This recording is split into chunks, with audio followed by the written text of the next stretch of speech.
విస్తరి ముందేసి పస్తులు పెట్టావే తీపి వస్తువు చుట్టూ తిరిగే ఈగని చేశావే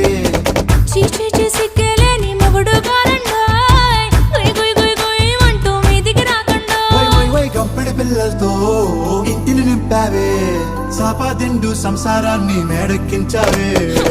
ఇరుగు పొరుగు ముందు సరసాల తండా పడుకోరే